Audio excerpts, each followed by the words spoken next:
Hey, welcome to the Rig on Wheels show featuring MVT. This is the first ever truck driver recruitment show. I am your host, Camille E. Gaines, the CEO of Rig on Wheels, and joining me is Robert Pearson, the VP of Recruitment at Mesilla Valley Transportation. This is your ultimate destination for trucking, and we will go over industry tips, highlights, news, hot jobs, all of that good stuff. So let's make history together. Welcome, Robert, and you can take it from here. Introduce yourself. Absolutely. Robert Pearson, Vice President of Driver Recruiting, Mesilla Valley Transportation. Excited to be on with you. We're going to have a good episode today. I'm excited to talk to you as always, Camille, and I am going to try and work with it. My background's a little unusual sitting here at the airport in El Paso, Texas. We'll call it our first live remote. That's good. You know what? You at the airport, we in logistics. It just kind of goes together hand in hand. So it's not a big deal. I just feel like that's the one thing. We're live, so all type of stuff happens, right? So it's not even a big deal. I kind of want to dive into. I don't want to go too much into yellow because I feel like we killed that over and over, done with it. But we are starting to see a lot of drivers calling in. I know the MVT to us as well. And I just want to say we're definitely here to help as many as possible. So give us a call with that. Also, I want to talk about driver safety. Let's jump into it because a couple of days ago we lost a driver and their driver, Trishina Young, out there in South Carolina. I'm not sure if she was going to take toilet tissue to North Carolina or to South Carolina, but it was at night. So I just kind of want to talk a little bit about driver safety and what MVT does to help drivers when it comes to that, because it's kind of been a stickler the last couple of days. Yeah, we take a lot of pride in our safety culture, what we do as a carrier that separates ourselves from our peers. And the statistics show that we're one of a few carriers, a handful of carriers out there that of the 7 CSA categories where they keep stats on how you perform versus your peers, we are, I want to say, one of the leading in terms of most statistics. And how they measure that is how many categories you're above threshold. We're not anywhere near the threshold on any of them. Not in the alert, not getting close to it. Now, it helps us from a productivity standpoint in terms of going right by the weigh scales, but from a safety perspective, we worry about the health and life of our drivers and the motoring public that we share the roadways with. So we invest heavily in ongoing training, such as the Smith system, which helps you deal with four-wheelers on the road, how to preventatively drive so you don't run into those issues more often than not. We invest in our equipment so that you have reliable equipment that can get the job done, not just for your comfort, but that you can rely upon in order to be safe, God forbid, if something were to ever happen.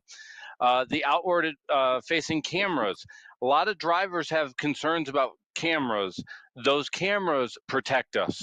So when we are done wrong by somebody on the road, we have the evidence to support us when we go into court. So we won't be a target by, say, a greedy attorney that wants to do something nefarious and cause an accident. We have video evidence that supports our case. Lastly, and most importantly, the drivers that we hire. We hire safe drivers. We look at your background. We look at, are you able to control the vehicle to 80,000 pounds going down the road that you're managing? Are you able to handle curves, turns? Do you understand when weather conditions aren't safe to be operating a vehicle? As an example, if a loaded trailer versus an unloaded trailer are not the same thing. You probably should not be in an unloaded trailer in 50-mile-an-hour wind gusts. So we look at those factors in our hiring practices so you know that the drivers you're with on the fleet are also safe just like you are. And so working with a carrier that's safe, focused on your well-being and focused on you being in an environment where the other drivers you're with are safe, it should be something that you ask your recruiter about, be it with MVT or any other carrier. Thank you, Pearson. And because we mentioned her and Tristina Young, I just want to say our condolences to her friends and family. It was very heavy. It was very heavy for me to read it and listen to it on a different news broadcast. So, with saying that, and I know we talked about this a couple shows ago, but because this was an accident and I know this was a fatality, but when somebody is stopped on the roadway, and that's kind of what happened, she ran into the back of somebody, that another truck was stopped on the roadway. We don't really know what happened in that, that hasn't come out. But when somebody is stopped on the roadway, Pearson, what are what is it that a truck driver is supposed to do? What are the next steps when he's in trouble? Who is he supposed to call? Is he supposed to call a dispatcher? Who is his first point of contact there? First is somebody hurt? If somebody's hurt, call the authorities, call an ambulance, get somebody there to take care of somebody so that they can get medical attention as quickly as possible. The second call should be to your carrier. In our case, our safety department, we have a toll-free line you can reach at any point. Again, somebody will answer from safety 365, 24/7, 365. So get in touch with safety. The other part of that is not to say too much beyond that. You want to gather facts. At that moment, your adrenaline's going, something traumatic has just happened to you. The natural instinct for some people is to start rambling. That's not the time to do here. We don't know who's at fault. We don't know what's happened on that. That's what medical professionals, auto forensic experts, and a whole litany of other specialists are going to determine at a later date. Your best thing at that point is to communicate clearly with your employer. Make sure you are okay. If you need medical attention, seek out that medical attention, and then wait for the instructions of your company along with the people on site that are with the police at that point to give you directions from there. Anything above and beyond that could cause a lot of complications for you, both in the short term as well as in the long term. Okay, well, thank you. And this will lead us right into our first commercial.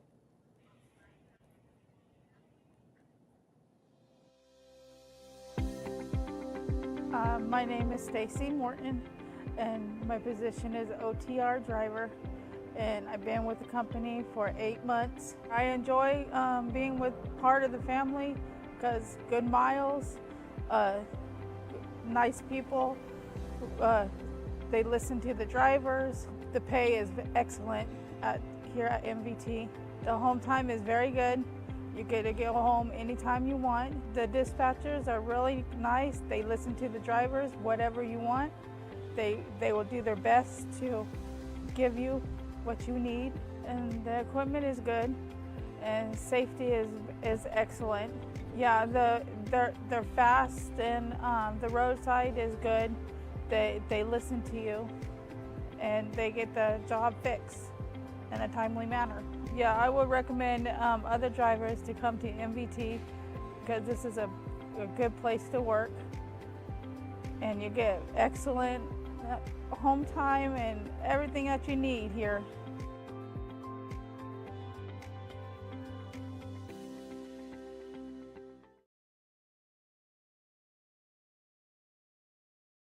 I want to jump right into talking about our hot jobs, but I just want to ask Kayla, did you have a question? Because I wanted to sprinkle questions in throughout because I know we end up having questions left over. And I do know we're going to have questions left over, but the Virgo in me says let's spread them out if we can and not just have one bulk of question answer. Do you have anything, Kayla, that a driver wanted to ask now, or should we jump right into the hot jobs? Yes, I do have a question. What strategies are you and MVT using to keep drivers motivated and happy with their work? Well, the biggest piece of that on our end would be communication. We talk to our folks routinely. We want to have open dialogue and discussion. And so the key on our end is every driver is unique. There's not one size fits all. And so that communication becomes really pivotal. What one driver may find satisfactory, another driver may have no interest in whatsoever. So that's the number one thing is communication. The second part of that, though, based off of what we hear, is it comes down to schedule, comes down to consistent pay, and it comes down to taking pride in where you work.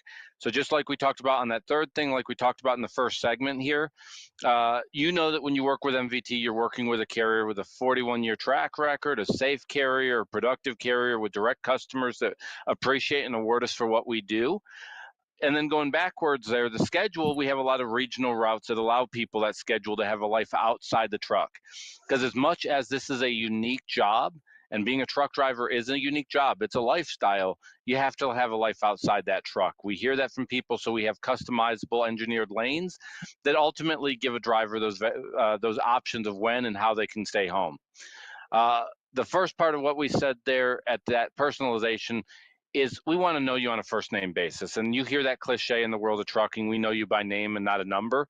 That gets overused in trucking. I hear it from every carrier. Nobody comes out and says we're deadbeats. With that said, we have a ratio of drivers to fleet managers that allow us to maintain an actual relationship.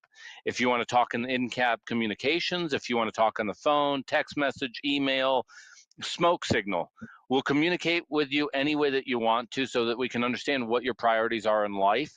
Those three things generally are going to cover about 99% of the population we find. And with us at Rig on Wheels, it's a little similar, but let's talk about the differences. Because we're third-party recruiters, so we represent quite a few different carriers.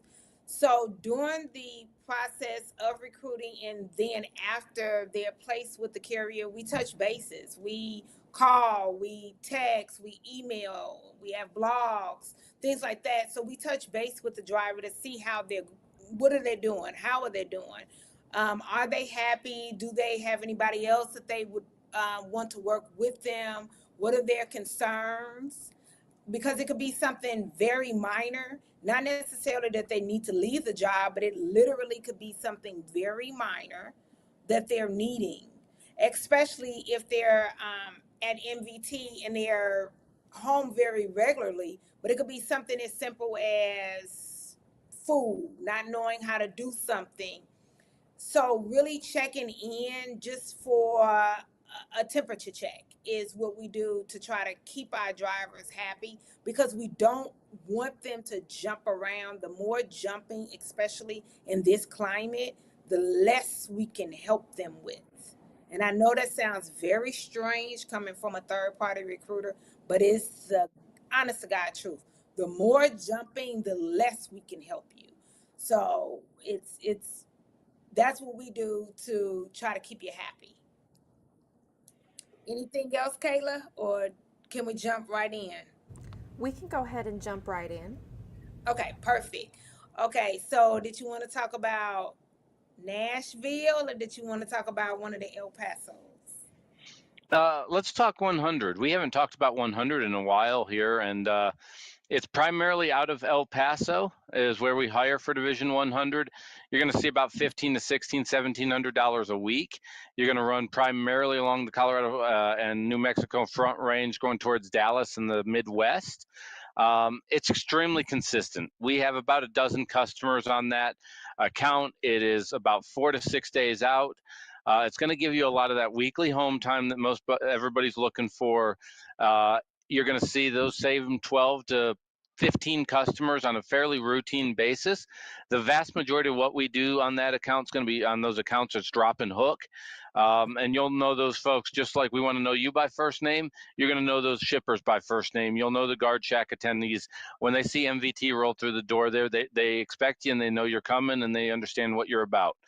So it's an account where we find, in a world where driver turnover is a big concern in the trucking industry, it's an account that The industry turnover rate right now is about 105%. That particular set of accounts that make up Division 100 has about a 20% turnover. So about a fifth of what we see in the industry. So the people that are on that account, on that division, tend to like it a lot. Okay, perfect. Now, since we still at El Paso, what about 230, the automotive one? Yeah. Our main customer on that, Tesla out of Northern California, and especially that's transitioning over to Texas as they move their giga plant out there in the Austin area. We've expanded our hiring area to San Antonio to include El Paso. We do other customers on that account, but you will see a lot of Tesla. All no touch, no endorsements required. We don't have to go through any weird ISO certifications like you often have to go through with automotive accounts that can make some of those accounts for drivers labor intensive. You run back and forth between those two spots, Southern California, back into Southern Texas, back up to El Paso or San Antonio. You're going to get consistent home time running that lane. You're going to get consistent miles. It's going to work out well for you on that end, and the pay is going to be consistent too. With that as well, you're going to be in that low end 1,300 to high end 1,600, 1,650 on that. The key on that is you do get home often. The way to have success on that is every time you go home on a round trip, you're going to be home for 34 hours. Mm-hmm. Again, you'll do the loop, home for 34 hours, 34 hours, and then that fourth time, we're going to give you a full 2 days at home. The key on that is to be available. When it's time to leave the house, you got to leave the house. If you can do that, we're going to try and plan you out 2 to 3 loads in advance, and that's how you keep the consistency in your miles and the consistency in your pay. The key on that, though, is if you run late, you impact 3 different loads. So it's one of those things that you got to be real professional on it. Have your pre-planning done. If you can do that, though, that account is beautiful running in the southwestern U.S. Great home time, consistent home time, and consistent pay. And that was a question that I know Kayla said a driver was asking, is some of the things that we look for in qualifications. Well, one is a professional driver. So that's right there. If you leave the house late, you mess up 3 loads right there. So being a professional, being on time. So you can't combat weather, you can't combat traffic, but you can take control of what you can, and that is leaving the house on time. So that's perfect. You answered that without even knowing that was a question. Well, I'll say this as well. Things are going to happen. Weather's going to happen, though. With this account, with Division 230, the nice part is you're in a part of the country that's going to experience less snow, less hurricanes, less rains, less tornadoes. That's the nice thing. But with that said, things are going to happen, and you will be late on a load at some point. It is bound to happen. I promise you, if you drive enough miles, something will happen. The key then is to over-communicate. If you over-communicate, we can get with the customer, we can plan in advance, and really turn what was a mountain molehill turning into a mountain, turn it back into that molehill by addressing it, knocking it out of the way, repowering a load, and getting you on your way on the next available load. The key to that is you got to communicate quickly. Okay, so shucks, what you telling me? Be a professional, leave on time, and open up my mouth so you'll know what's going on. As my wife would say, you got to talk until the point you're annoying. Okay, that sounds good. Okay, good. So now our Nashville. Let's talk about that one.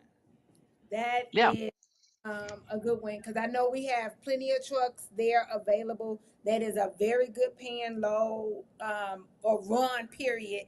It goes up north, but it doesn't touch New York. You ain't got to worry about any of that mumbo jumbo. So it is north, but it's not the real northeast, right? So yeah. We'll go into New York State. We won't go into New York City. So you may go to a place like Ithaca, Bingham, New York. You are not going anywhere in the 5 boroughs. If you see one of our trucks on the George Washington Bridge, please call us. Something bad has happened. We are going to New York, New Jersey, Pennsylvania, starting in the Midwest and southeast part of the country on Division 400. Looking for folks out of Nashville. If you live within a 100-mile radius of Nashville, we definitely can use people on Division 400. Have about 10 to 15 folks we can bring on that as far as available openings here. You're going to average about $1,700 to $1,800 a week when you add the productivity bonus that we also have on that. So if you run safe, no out of service violations, no tickets, no accidents, no home time issues getting out of the house, and you're on time, we're going to give you an extra 2 cents per mile on all your miles. Once you hit 10,000, everything retroactively will pay an extra 2 cents a mile. Once you hit 12,000 miles, we'll retroactively go back and pay all your miles an extra 5 cents a mile. Your average person on Division 400 is making anywhere between $90,000 to $95,000 a year. Okay, sounds good. Especially with everything going on, a lot of your carriers with freight and thing like that, a lot of your carriers are starting to drop in driver salaries, the cent per mile and everything. These 3 lanes are pretty good. They're good when it comes to pay and good when it comes to home time. So that right there is excellent. Kayla, did you have a question for us? Yes, I do have another question. As far as safety, how are you prioritizing driver safety, staying in compliance, things like that? This is going to be the theme of the show today. It comes into communication. We talk to our folks here. We also take a real close look at our equipment. The beauty of the industry that we're in right now is the truck gives a lot of information. Gives information in terms of how it's performing for you, gives information on the average speeds that you're running, and understanding how to plan you out accordingly. We do not want to set you up for failure. We know on our running lanes what's realistic, what's not realistic. We get a lot of data and feedback from the drivers that allows us to make those determinations so that you have ample time to get where you need to get to. Additionally, we are watching the weather closely. It is on screens on desks throughout our offices routinely as we are watching the safety and well-being of our drivers. And most importantly, the driver gets a perspective on the world that we don't. We don't always know when road construction's going on. We don't always know when there's been an accident that just hasn't been reported yet. That feedback, since we run those engineered lanes where we have multiple trucks going over that same running lane, becomes really important. I compare it a lot to like the Waze app that you can put on your phone and kind of see ahead of you what's coming up. So as an example, if we're going from El Paso to Dallas, in a given day, we may have 75 people doing that northbound move. So the nice thing with that is if the lead person on that run says, hey, there's an accident at mile marker 228, we take that information and we utilize that for the other folks that are going that same direction. That communication with all those different sources allows us to put our drivers in a position where they're going to be financially successful, but they're also going to stay out of dangers. Okay. I like that right there because the safety is really big, and I know we keep harping on the communication factor. Kayla had another question that came in, and it came directly to this email right here, so I might as well go ahead and ask it. How many jobs, Pearson, are you all looking for? I'll say in the last 3 years, but they said in the last 24 months. Well, let's go within the last 3 years. In the last 3 years, our general qualification standard is no more than 6. With that said, I don't have a lot of open trucks just sitting. We don't have some of the high over that the rest of the industry rate does. So I don't have hundreds of trucks on the fence. So what ends up happening is in a position where I understand in the world of trucking that we often hire to infinity and just they're always hiring. We're Right. not. So when we have an opening, I may have 5 openings in the division and I may have 20 people that are interested in that job. So the person that has 6 jobs compared to the person that has 2, there is a difference there. We look at other factors. We look at safety. Do you have tickets? Do you have accidents? But we have to determine out of those 20 drivers, if I can take 5, who are the 5 that are most likely to stay with us, give us the opportunity for them to be successful, who's going to represent us on the road appropriately. So we have to look at that. So generally speaking, it's 6, but really it's the best candidate gets the open available positions. I'm glad you said that because this was later on. I was going to bring this up, but what is considered representing Mesilla Valley on the road Yep. appropriately? What does that Oh, look? you're absolutely safety conscious. You're professional. You take pride in what you do. You understand that your value proposition here is your ability to be on time. It's your ability to be a professional, and it's really being an expert at what you do with moving freight. I don't want you to be a lumper. I have no interest in you unloading a trailer and breaking your back trying to move 10,000 widgets off of a trailer. Don't need you to go out and get endorsements or some exotic things on your license because we aren't going to haul anything that's going to have you glowing in the dark. Literally, I need you to be that expert, that safety expert in that truck of understanding your equipment, understanding how to get the most out of it, getting to your customer, and representing us in a professional manner. And that really is, in a nutshell, the biggest part of being a driver for MVT and really the value proposition of any driver in this industry today. When I got into trucking approximately 2006, 2005, one of the most common things I ever heard in an orientation was, I'm not a mechanic, I don't care what's under the hood. Heard it every orientation. You don't hear that anymore because our value proposition, kind of like a pilot in an airplane, speaking of the airport where I'm at, is you're the subject matter expert. You're moving that 80,000 pounds down the road. You want to be the expert on how to do that. And that's really what we want you to be on the road. Nothing more, nothing less. That's perfect. That's really good. Now, what do you feel about how you have now? It's a newer driver out there, so it's a lot of drivers that are saying that they don't even want to do some of the things that is required. How do you feel about that? Because I Yeah. know you're aging yourself, not me, just you. So you're aging yourself when you say 2006. But I also think, like, yeah, I think that that is great that you want Peter and John and Ashley to get in the truck and drive and concentrate and do his or her job. But now we're in an age of we have a different generation, right? So we have my kids that are now diving into this. So some of the things that we consider to be truck driving, right? They don't as is more 9 to 5, or what do you think about that? Because it's a new driver. Certain drivers are aging out. The schedule's changed. The schedule has changed dramatically, especially, and it's kind of sped up over the past 3 years post-pandemic. With that said, we have a lot of young drivers that do a pretty darn good job for us. You will find that we have a lot of 20-somethings, 30-somethings that can give some old-timers a run for their money. So I'm very careful not to paint a broad brush.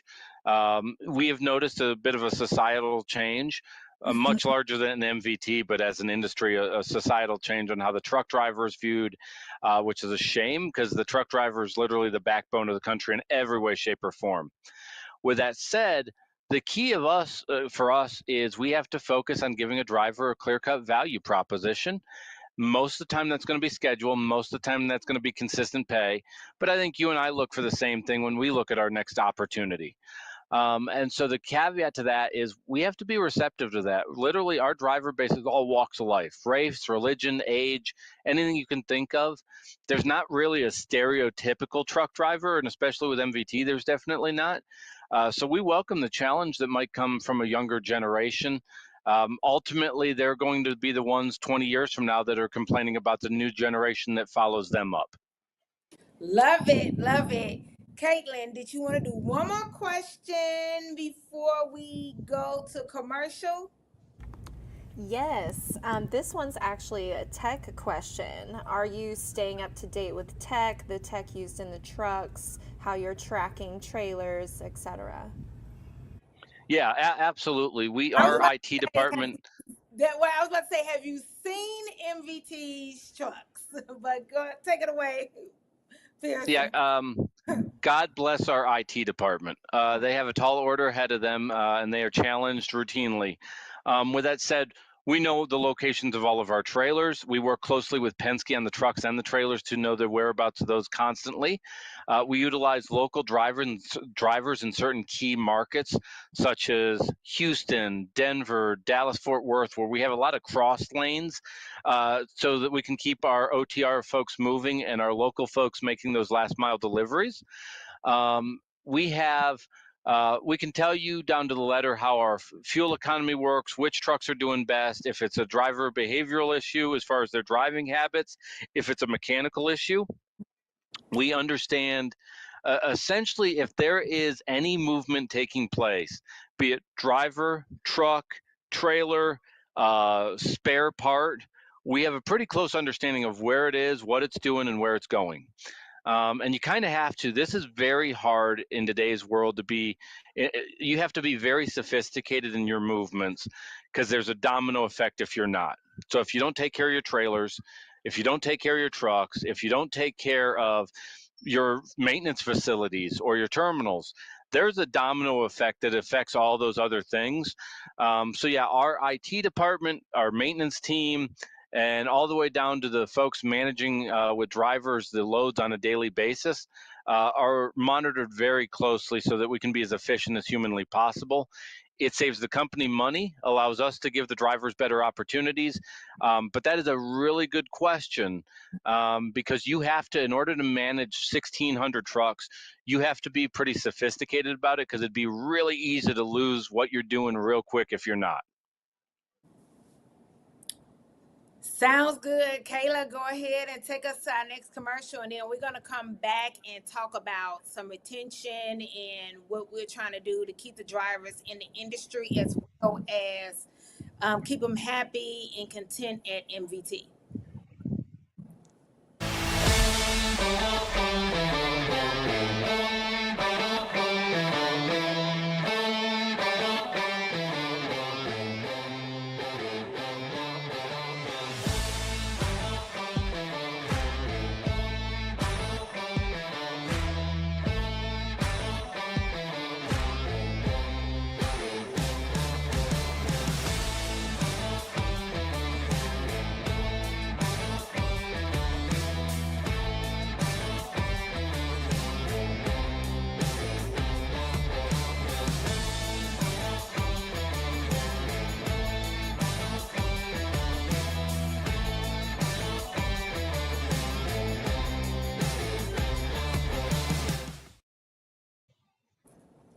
Welcome back, y'all. Welcome back.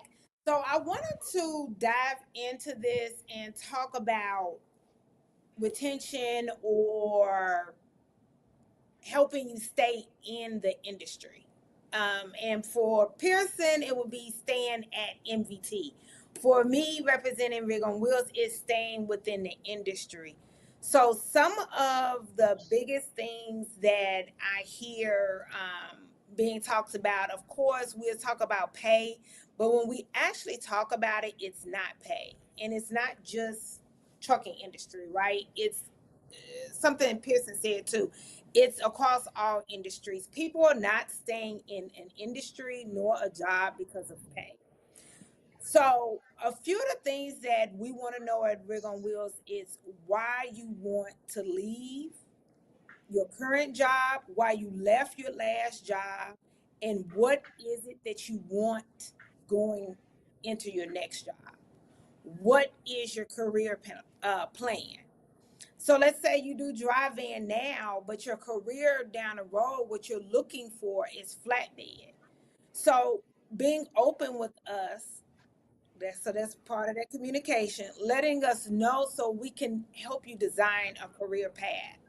So the next job might be drive van, but it could be on our mind and for you going forward, knowing how long that is, or placing you with a company so you will be able to go into flatbed. If it is tanker, placing you with a company, yeah, you might go into drive van now, but they do have a tanker division. So you'll be able to go into their tanker division. If you need to get certain endorsements, things like that is what we try to develop and talk to you about so you can actually be happy within the industry. Because as much as I want to keep you at certain carriers, if we don't keep you in the industry, it doesn't matter. So that is how we, one of the main things we do to try to support you to keep you in the industry is to figure out what you want to do now, what it is you don't like, to kind of compare. What about you, Pearson? Yeah, and we need to talk more positively about our industry. As a whole, we need to talk about the upsides of this, and we need to take pride in what we do. Both for Camille and myself, I love how we make a living. I get to hire people for a living. At the end of the day, I have one of the best jobs in the world. I get to tell somebody you're hired. A lot of ways to make money in this world. And that's one of the fun things about my job is I get to tell truck drivers, good, honest people, hey, you're hired, and I make a problem go away for them. That is an exciting part of our world, and it's a fun industry, and we need to talk positively about it. As a collective industry, we do good. The country relies on us moving freight. We're not just moving widgets from Des Moines, Iowa to Dubuque. We are literally keeping the country afloat and going and moving forward in a positive direction and growing. We should take pride in that fact. When you look for a job, you should take pride in that fact. Um, if we can do a much better job of that, we're also going to bring in the next generation of drivers that are going to be excited about what we do. There is about 3.8 million jobs in this country that require secondary education that is not college, and all pay more than the household average income after 1 year of experience. It's pipe fitters, it's welders, it's electricians, and it's truck drivers. Yeah. Those types of positions are extremely valuable to our country. And so staying positive about it and talking about the positives about it to the next generation become really important. And I'd love to recruit you and then recruit your son or your daughter thereafter when they join the industry. So we got to push for that to be a common theme going forward. I agree with Pearson. I'm with you when you're right, okay? Because I woke up this morning just thinking I've been doing this for 13 years. And before this, being at different jobs and in different industries, and to think that 13 years doing this, I mean, I know I love it and I know it's a passion, but to really be thinking 13 years going on 14 in January, that is wow. So, yes, I love it. You love it. And we do need to talk a lot more positively about it. And it will enhance people or make people understand the positives and make them want to enter the industry and stay in the industry more, instead of us just maybe diving into just the negatives about everything. That's for sure. So I definitely agree with you on there. What other tips would you give a driver, like a driver that is middle of the road? I know we always harp on drivers 3 6 months, then we harp on the drivers that are 5 10 years. But what about your average driver that are 2 3 years, almost like the middle child, right? Yep. The middle child syndrome driver that is past the mentorship and they're not a veteran yet in the field. Invest in yourself. And what I mean by that is you should want to be that expert at what you do for a living. Educate yourself. Get a Google News alert to understand the news that's going in trucking. If freight's good, if freight's slow, understanding why that is.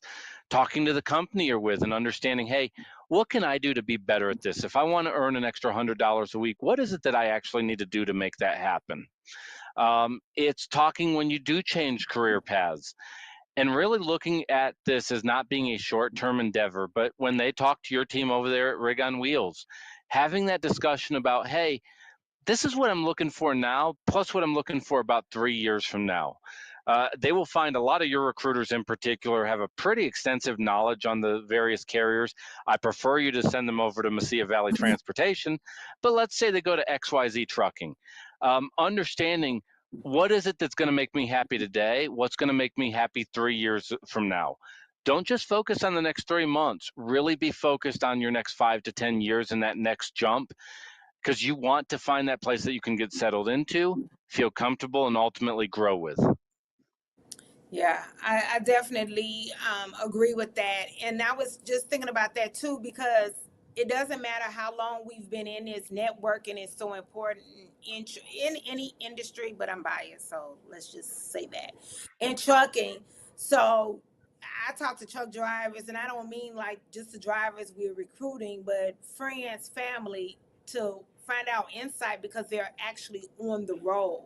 So when I'm needing to understand all the way down to fuel and understand that and what this change or different changes in hours of service, what that means to more than just on the paper, is actually talking to drivers and networking and understanding it. So I get it. So what I want to do there, go to our next commercial, and then after that, talk about, the car giveaway. So we said something about the fuel. So we're gonna go to the next commercial, and then probably hit a question or two and talk about the car.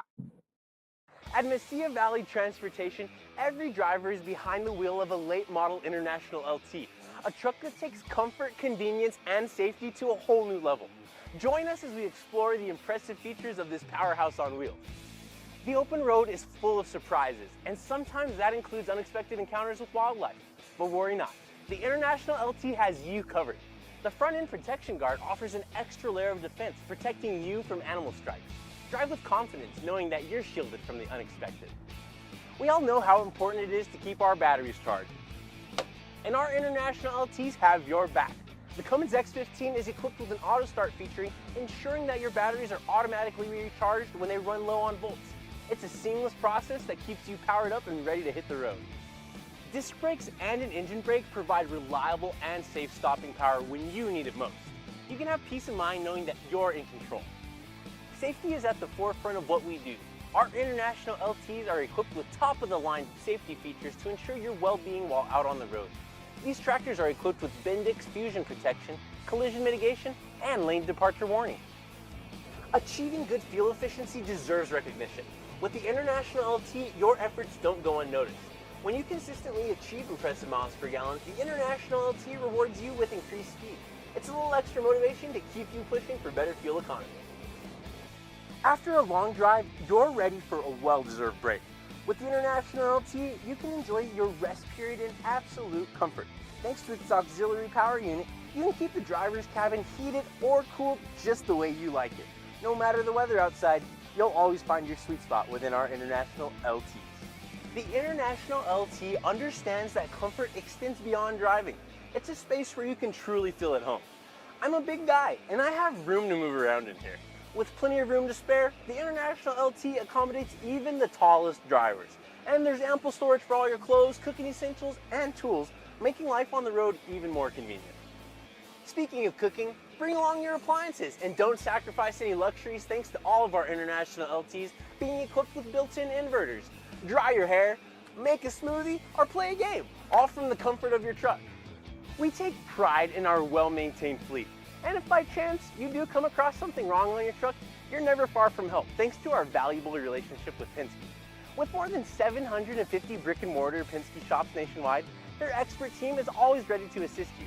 From routine maintenance to unexpected repairs, they'll get you taken care of and back on the road in no time. And there you have it. Just a few things about this late model International LT that make MVT the place to be. Welcome back. Welcome back. Kayla said this. You know what? Before we talk about Kayla in the question, this commercial just brought something in my head. And because we've been talking about safety, and I know we've been talking about communication a lot, but I want to bring it right back to the responsibility of MVT because, I'm just like that. So I know Penske. So let's talk about the agreement that you have with Penske when something breaks down. And I was just listening to the commercial, so I wanted to bring that up because I know we haven't spoken about that in a few episodes. Yeah, so even though we are mainly company drivers, we don't own the trucks, aren't interested in owning the trucks. We lease them through Penske, and what that allows us to do is to have a much younger fleet. So traditionally in the world of regional, which is mainly what we do, our engineered lanes, we're not doing a lot of LA to New York runs. Our engineered lanes are more into the regional variety. In this industry, your average truck age on that's going to be closer to about 4 to 5 years old. Nothing wrong with it. You got plenty of opportunities in a truck like that, but because of how we work it out with Penske, our trucks average about 1.5 to 2 years old at most. So it allows you to have a much newer truck that you're running with, despite not running OTR necessarily. The second part of that equation is Penske's responsible for that maintenance on it, and they stay on top of it. They're watched like a hawk, and they keep a steady stream of maintenance on that truck, all the way from the PNs to the big issues that might arise. Thirdly, and most importantly, based off of where we are at and run, it gives us some guarantees. So as an example, if you're running from El Paso to Dallas and God forbid something goes wrong with the truck, you go to the side of the road and it becomes apparent that truck's going to be inoperable for several days. Penske's responsible for getting a truck out to you within the time period, depending on where you are in the country, that they have a financial interest, in fact, in getting a truck to you so that you can get repowered and get that load moving with a brand new truck. Now, the nice thing is, too, you may like that truck and it had a one-time issue. When you roll back through the nearest one of those spots that you're going through, terminals you're going through, you can get back into your original truck. It gives us as a fleet a lot of flexibility that if we owned the trucks, we might not have. The subs or the temporary trucks get put into the fleet to make sure that we have all of our drivers seated and rolling efficiently while that truck gets repaired. So it's a unique relationship we have with Penske. We work with them on trailers as well to ensure that you're going to keep on moving, you have reliable equipment, as well as some flexibility that you normally wouldn't in a world where we physically own the truck. And all pun intended, let's go ahead and roll right into the fuel efficiency so we can talk about the car giveaway, because I don't want to run out of that. Absolutely. We are passionate about fuel economy. As I say every week here, there's two ways once you get the truck how you can save money, and it's either through driver pay or it's through fuel economy. We're not going backwards on driver pay. There has been a couple companies that went backwards on some of those pay increases they did last year. We have not, and we don't plan on doing it. But one of the ways we can save money is through fuel economy. In an industry that averages about 6 to 6.5 miles a gallon, we average about 9 to 9.5 miles a gallon. That's a significant difference. And so one of the things that determines that, and one of the biggest things that determines that, honestly, is the driver's abilities on the road. Pre-planning helps significantly with that. Every time you accelerate or decelerate, you go and mess up your fuel economy. The lanes that we choose to run have a big influence over our fuel economy. For the driver that gets the best MPGs, and we have drivers that are very competitive about it, and we have a lot of drivers here recently that won it over the past few quarters that 2 years earlier you would not thought they were going to be at the leader of the pack, and they worked to get there. But if you get the best fuel economy in a quarter, you're going to get a brand new car. Normally it's going to be a Nissan Sonata or an Altima we've had. But it's going to be a brand new car. It's going to have very few miles on it, brand spanking new, going home with you. And I promise you, if you want your wife and kids to be proud of what you do on the road, or your husband and kids, depending if you're male or female, there's nothing like showing up at home in a brand new car going, oh, this little thing? Yeah, I got this at work. It's mine now. Yeah, I would love somebody to bring me home a car. So I think that is a real good positive. When we was talking about some positives in our industry, I think that is a great positive. So what we're going to do is go ahead, go to a commercial, and then come back and probably answer one more question and then wrap it up for Tuesday.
Carlos Vázquez. Tengo trabajando 3 años aproximadamente y somos B1 y andamos en territorio de Estados Unidos. Lo que me gusta de MVT es que tiene buenos viajes, buenos camiones y muy buenas millas.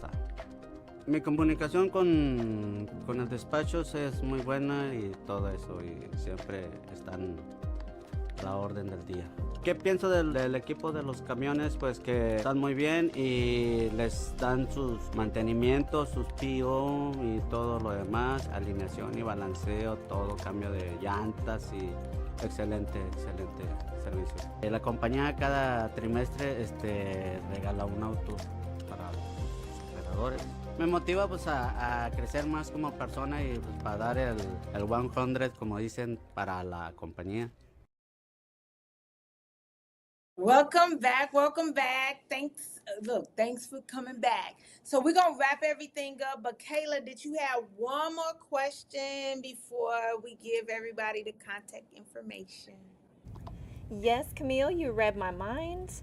The last question we got in was, how do you measure or monitor performance of the drivers? Good question. Yep. There's a few measures that come into that play that a fleet manager is generally looking at, and ultimately the director's looking at over him. And that is generally going to be around a few factors. It's on-time delivery percentage, it's turning in paperwork. So as an example, we can't bill a customer if the paperwork doesn't get turned in. So that's a big piece of that gets overlooked. We want you to get paid. We want to charge the customer effectively. So it's turning in bill of ladings. It is on-time delivery percentage, avoiding tickets, accidents. It is availability in terms of getting back out of the house and onto the road and working for us. And then it varies a little bit by division beyond those 5 key indicators right off the bat. The key on that end is when you work with us, your fleet manager and you will have a very good understanding of if you're doing a good job, and quite frankly, if he or she's doing a good job as well. We want that feedback. We need to know if that relationship's working out effectively, that you're going to be set up for success, and so are they. So we look at that continuously. Literally had a meeting about it 2 hours ago. I feel like we live for meetings. We have a meeting for a meeting for a meeting. That's our life right now. Okay, perfect. I love a meeting. Yeah, I can't say that I do. But what I will say is, if you're definitely looking for some advice, you need help with your career planning when it comes to trucking, but even more importantly, you're looking for your next home, your next trucking home, definitely give me a call. Give us a call at 281-968-3100. 281-968-3100. And also you can go to the website at rigonwheels.com. So that's rigonwheels.com, and you'll see Pearson and I back here again at 3 p.m. Central Standard Time right here. Thanks, guys.